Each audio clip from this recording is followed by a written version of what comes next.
Oke, kalau dari empat itu baik. Yang pertama saya refleksi barangkali ya. Pertama-tama selamat ya dan terima kasih saya sudah diundang. Terus terang saya senang banget dengan diskusi tadi di kelas saya ya. Kok kelas sih? Panel, panel saya gitu. Pesertanya beragam dan kalau dari saya melihat suasana diskusinya sangat hidup, orang-orang memberikan kontribusi yang sangat konstruktif gitu ya. Jadi saya merasa kayak berada di ruang debat yang orangnya nggak ada yang baper gitu ya. Ini beda banget kadang-kadang nggak tahu hari-hari sekarang kan kadang-kadang kalau dikritik tuh berasa dikritik ke orangnya gitu ya, bukan ke idenya. Tadi saya senang banget, jadi kita applause dulu buat tadi kelas atau ruangan panel digital ya. Digital. Tadi benar-benar hidup, benar-benar respectful gitu. Jadi saya kangen gitu ya. Udah lama kok kayaknya dengan debat-debat terus nggak ada yang baper gitu ya. Apa barangkali jangan-jangan itu tradisi UI ya? Oh, oke. Buat harusnya diajarkan ke anggota DPR. Oke, itu pertama refleksi saya suasananya. Kedua barangkali berkaitan dengan data. Tapi lagi-lagi nih saya mohon maaf dulu karena yang saya lihat kan cuma extended abstract teman-teman, potongan-potongan dari disertasi, barangkali banyak yang saya nggak lihat gitu ya. Yang saya lihat pertama memang kurang di data. Kenapa tadi saya melihat khususnya di paper-paper yang saya baca abstrak extended abstrak dan presentasi, saya melihat kok banyaknya data makro aja gitu ya. Apa karena ini ilmu politik gitu, padahal kan harusnya ada data meso dan data mikro. Kenapa sih cases-cases itu nggak banyak diangkat gitu menurut saya. Terus juga saya melihat kekurangan data ini juga baik di big data maupun small data sebenarnya ya, baik kuantitatif, kualitatif. Jadi saya melihat ini pada jago-jago banget gitu bacanya gitu ya. Tapi pentingnya kita juga sebagai orang yang belajar kan adalah bagaimana menurunkan bacaan kita itu gitu. Jadi kita nggak cuma berantem di level teoritis atau konseptual.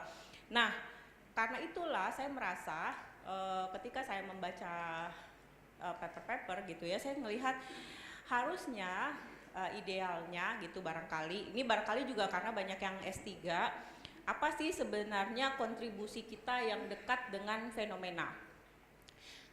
Hampir semua paper yang saya baca di bagian saya, digital saya itu misalnya, ini yang hampir semua ada itu adalah mengutip Merlina Lim ya.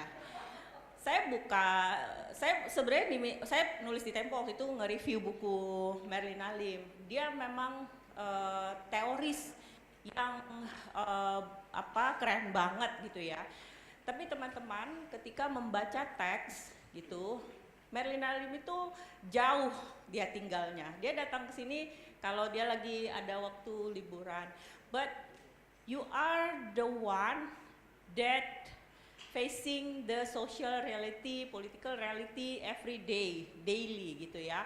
Nah, ketika membaca, baik itu membaca teori-teori Merlina Lim dan yang lain yang teman-teman baca, saya banyak sih di situ. Ada juga yang misalnya ternyata ini membuktikan bahwa ada implementasi teori ini dengan teori ini. Sebenarnya kita perlu membaca dengan kritis gitu ya. Ini orang yang nulis teori masih relevan gak sih tulisannya gitu ya, masih relevan gak dengan kondisi pertama Indonesia hari ini.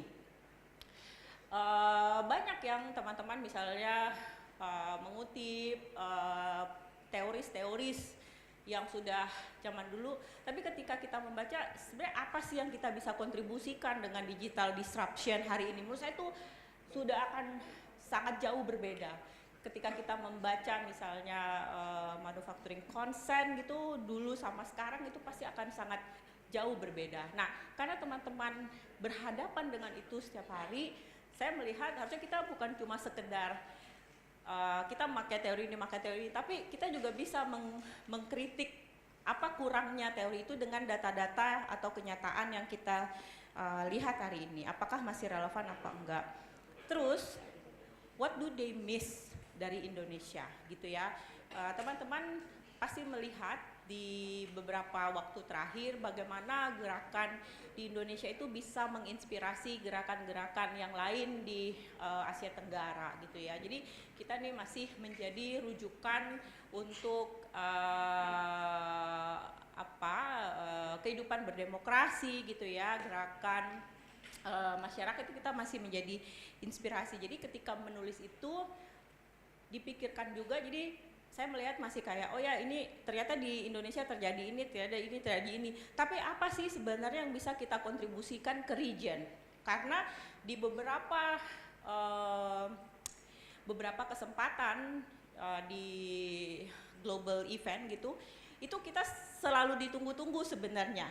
Tapi jangan sampai kita cuma bisa melihat ini Indonesia terjadi ini, tapi kita harus bisa menarik bahwa negara-negara yang lain itu harusnya bisa belajar dari Indonesia, posisi kita itu sepenting ini gitu ya. Itu yang refleksi saya. Yang terakhir refleksi saya adalah interdisciplinary approach. Ini yang saya lihat sangat kurang. Jadi teman-teman punya ide gitu ya, punya ide, tahu datanya, tapi nggak punya skill atau kompetensi yang dipunyai oleh disiplin lain. Ya, so jadi Anda harus berbicara dengan disiplin lain. Mulailah paper-paper itu dibangun dengan teman-teman dari lintas disiplin gitu. Gimana? Karena teman-teman di disiplin lain, misalnya kalau saya tadi banyak karena soal digital gitu ya, saya ngelihat wah ini harusnya kolaborasi dengan teman-teman dari data scientist gitu kan. Karena data scientist they know the data, they know how to present, how to analyze the data, tapi dia nggak bisa menginterpretasikan itu apa. Yang bisa sebenarnya adalah teman-teman dari ilmu politik gitu ya. Jadi itu tadi refleksi saya. Lalu berkaitan dengan tantangan kan di sini ada 3 ya, ada disrupsi digital, oligarki, sama satu lagi adalah climate. Nah yang saya lihat, ini juga saya lihat kurang juga di panel tadi, sebenarnya satu lagi yang penting adalah geopolitical challenge. Ini di sini ada pakarnya nih kebetulan ya Bu ya, orangnya lagi foto-foto, ngambil foto-foto. Jadi saya melihat yang kurang itu geopolitical challenge. Kenapa? Karena ini juga kepikiran sama saya waktu melihat paper-paper di iklim. Harusnya iklim dan energi gitu ya, tadi saya ngeliatnya. Karena orang berantemnya juga soal energi gitu ya. Kalau soal iklim biasanya yang terdampak langsung kan komunitas, yang berjuang agar itu naik kan komunitas. Tapi yang di atas state atau para penyelenggara negara atau pimpinan negara ini kan berantemnya juga soal energi. Jadi saya melihat ada faktor geopolitical security di situ, dan gimana sebenarnya itu akhirnya berpengaruh ke misalnya mekanisme di international security, atau bagaimana sekarang trust ke institusi internasional. Utamanya barangkali kalau kita lihat kasus Palestine gitu ya, bagaimana proses di UN itu membuat kita bertanya, ini sebenarnya kita bisa nggak sih trust dengan lembaga seperti UN, di mana semua orang mayoritas negara itu meminta hal yang sama gitu ya, tapi karena ada yang namanya hak veto, ada US, itu terus jadi berantakan. So should we still trust to this international institution gitu ya. Nah, ada juga konflik dan konsekuensinya masih berkaitan dengan tadi geopolitical security, karena saya melihat ini kebetulan riset saya adalah bagaimana geopolitical rivalries ini ya between US, Russia, China dan aliansi mereka itu berpengaruh ke local disinformation. Local disinformation itu akan berpengaruh pada kehidupan berdemokrasi kita. Jangan sampai sebenarnya mereka yang berantem tapi demokrasi kita yang jadi taruhannya. Contohnya, teman-teman sudah tahu kan soal vaksin misalnya. Vaksin itu waktu COVID kan ada di Filipina itu ada operasi Pentagon berkaitan dengan vaksin gitu ya, untuk menjelek-jelekan vaksin China. Yang kebukti kan di Pentagon, di Indonesia kan nggak kebukti, tapi kan yang berantem mereka kan, penguasaan pasar vaksin itu sampai di sini. Nah, yang jadi riset saya sekarang sebenarnya geopolitical rivalries ini ke nikel dan critical minerals. Itu udah banyak juga teman-teman disinformasinya, dan disinformasinya itu jauh dari Jawa. Gak usah dari Jakarta, itu jauh dari Jawa. Disinformasinya itu ada di Sulawesi, ada di Maluku Utara gitu ya, dan itu bentuknya juga bukan lagi disinformasi hate speech, tapi bentuknya sudah disinformasi yang sifatnya entertainment. Kalau teman-teman lihat bagaimana misalnya kandidat Prabowo dan Gibran waktu itu menang dengan strategi-strategi gemoynya, itu juga akhirnya terjadi di disinformasi berkaitan dengan nikel di Morowali dan di Weda. Nah, tapi kan yang bersaing soal nikel dan critical minerals ini kan siapa gitu kan? Ini kan antara US sama China, tapi dampaknya ke kita apa? Jadi menurut saya itu harus dilihat juga. Dan yang terakhir adalah saya melihat adanya inequality ya between countries, terus sehingga ada konflik-konflik di sana, dan akhirnya nge-push orang-orang yang atau komunitas-komunitas yang paling lemah untuk keluar dari negaranya. Jadi masalah migrasi ini juga nanti utamanya forced migration. Saya senang karena di panel saya tadi banyak yang berbicara soal Rohingya, tapi jangan lupa ini nanti pengungsi-pengungsi yang lain gimana ya, dari Afghanistan, dari Palestine gitu ya, dan ini apakah kita siap dengan itu. Jadi geopolitical securities yang menurut saya, geopolitical challenge yang menurut saya perlu juga kita perhatikan, karena bagaimanapun itu akan berdampak langsung ke kita.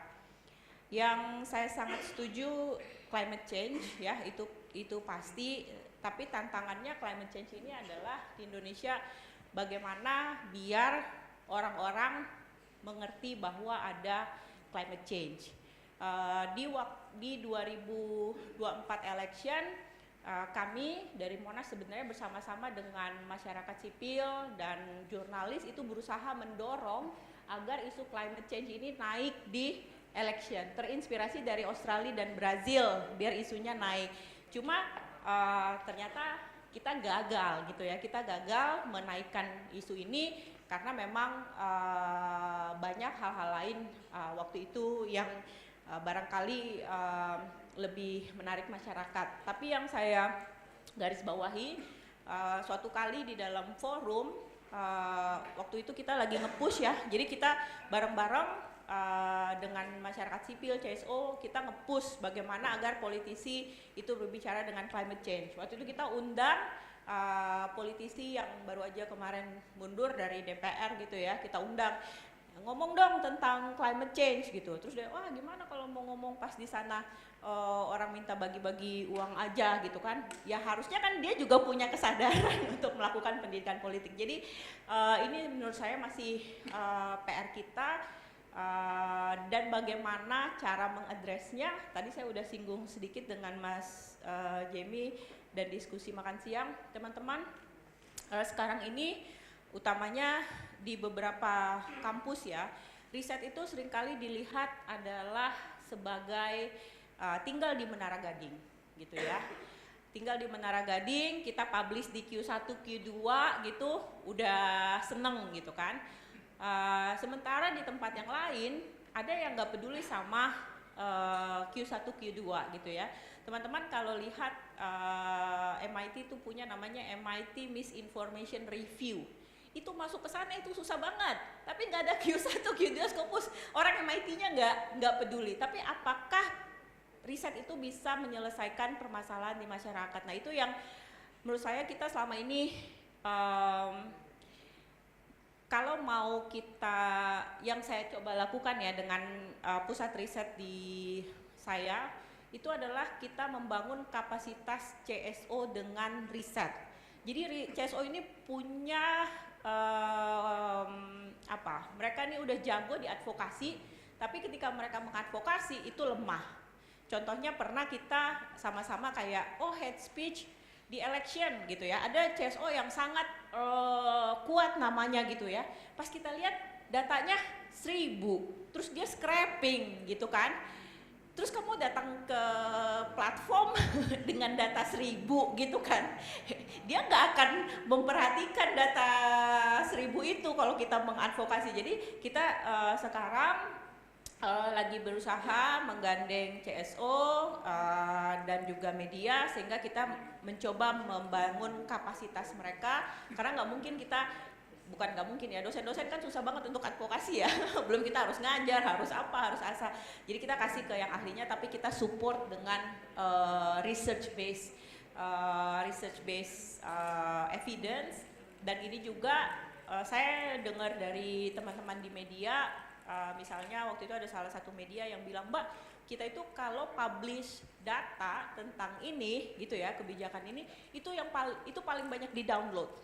Nah, kenapa gitu ya trennya? Apakah jangan-jangan karena memang banyak sekali policy-policy yang dibikin oleh government itu tidak based on research, based on data, sehingga malah publik jauh lebih tertarik. Barangkali itu saja dari saya. Oh, masih 3 menit. Oke, itu mas-masnya udah siap-siap tepuk tangan. Ya, jadi itu sih menurut saya, karena selama ini kita banyak melihat CSO itu bagus, tapi mereka lemah di metodologi research. Nah, sekarang kalau Bapak ini kan sebagian besar dosen ya, atau nanti akan menjadi dosen.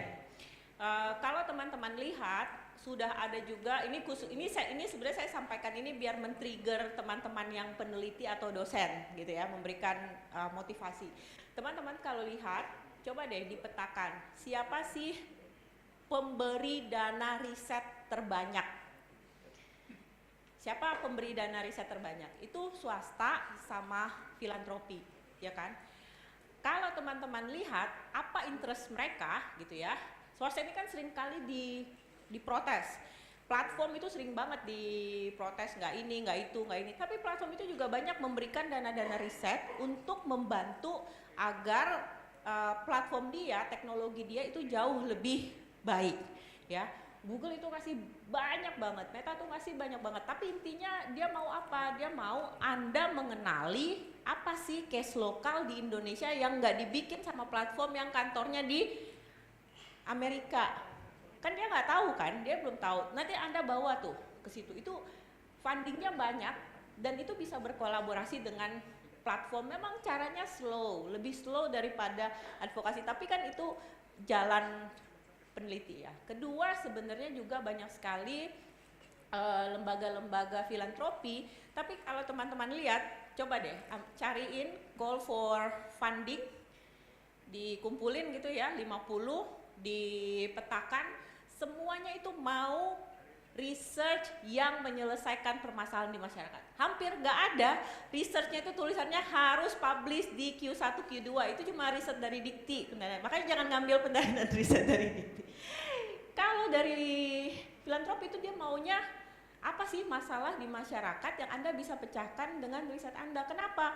Karena dia udah tahu, dia udah kasih banyak uang ke CSO kapasitasnya juga sangat terbatas. Mungkin dia bisa memberdayakan community, tapi kadang-kadang strateginya itu enggak research based atau evidence based. Nah, peran kita, apalagi teman-teman di ilmu politik ya, menurut saya itu sangat penting sekarang bergandengan dengan peneliti lain lintas disiplin.